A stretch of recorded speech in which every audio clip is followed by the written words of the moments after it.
Une revue de presse préparée et présentée ce matin par Émilie Boyle. Bonjour Émilie. Bonjour. À la une de votre revue de presse, donc ce matin, les commémorations du 37e anniversaire des massacres de la place Tiananmen.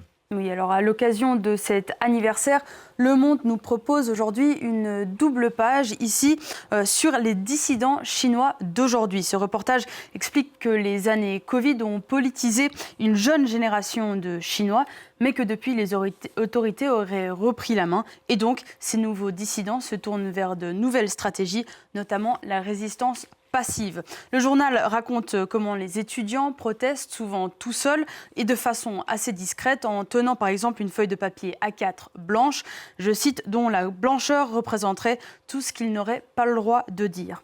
Le journal The Guardian aujourd'hui, à cet article, raconte la bataille pour préserver la mémoire de Tiananmen, je cite encore, alors que la censure s'intensifie en Chine, les efforts visant à documenter le massacre du 4 juin 1989 s'intensifient à l'étranger. Et un détail en particulier risque de disparaître sans ces travaux de mémoire, la joie et l'espoir qui régnaient dans les jours qui précédaient ce massacre. Allons enfin direction Amnesty International. L'organisation des droits humains déplore l'interdiction cruelle faite aux maires de Tiananmen d'aller se recueillir au cimetière des victimes pour la première fois en plus de 30 ans. Selon Amnesty, je cite, « s'acharner à nier la vérité est odieux, mais priver les proches de la possibilité de pleurer leur mort relève d'un autre niveau de cruauté ». Ailleurs dans la presse, Émilie, le compte à rebours de la Coupe du Monde est lancé. Ce sera dans un peu plus d'une semaine. Mais il semblerait que c'est bien le président de la FIFA, Gianni Infantino, qui fait les unes pour le moment. Oui, il apparaît beaucoup dans la presse ce matin. Allons faire un tour du côté de la une de Libération ici. Et à la fin, c'est le business qui gagne. Le quotidien nous propose une enquête sur ce président tout-puissant et controversé. Allons voir au sein des pages du journal ici. Cette double page retrace son parcours. Gianni Infantino grandit en Suisse, dans une famille modeste d'immigrés italiens. Il entre à l'UEFA en 2000, devient son secrétaire général en 2009. Il profite ensuite des scandales à la FIFA pour annoncer sa candidature à la présidence en 2015. Et 10 ans plus tard, après 2 élections en 2019 et en 2023, le contrôle d'Infantino sur la FIFA semble absolu. Libé explique que, je cite, ce meneur de jeu serait devenu le visage des dérives qui menacent le sport d'aujourd'hui, notamment la dérive du toujours plus. Un avis partagé par le New Yorker ce matin avec cet article ici qui se demande aujourd'hui est-ce que le football peut survivre à Infantino. Le magazine explique que si Infantino devrait avoir une philosophie, ça serait celle du toujours plus. Au cours des 73 ou 73 premières années de son histoire, la FIFA n'organisait que 2 tournois et aujourd'hui, elle en organise 20.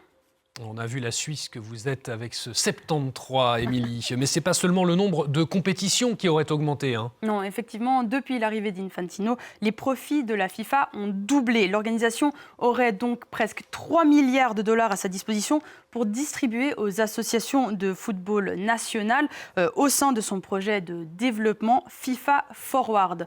Le seul problème, ce fonds est suspecté en réalité d'être un moyen de pression ou de distribution de faveurs. Par exemple, le Brésil, 5 Coupes du Monde, 213 millions d'habitants, aurait reçu 6,35 millions de dollars par FIFA Forward, alors que Saint-Marin, 0 Coupe du Monde, 30 000 habitants, auraient reçu presque 100 000 dollars de plus. Il y a donc anguille sous roche et allons voir du côté du Guardian qui cite ici une nouvelle campagne lancée aujourd'hui, Reboot FIFA, qui réclame l'ouverture d'une enquête sur le président Infantino. Et la campagne propose notamment des réformes comme un renforcement des contrôles sur les milliards de dollars que la FIFA partage avec ses organisations membres par le biais de programmes comme FIFA Forward. On va rester dans le registre du sport avec vous, Émilie. On va changer de ballon, puisque le premier match, on le disait, des finales NBA s'est terminé il y a tout juste quelques heures. Oui, et c'est les New York Knicks qui ont pris les devants. Allons voir du côté du Figaro ici avec cet article. Selon le Figaro, c'est un match décevant de la part du géant français du basketball Victor Wembanyama.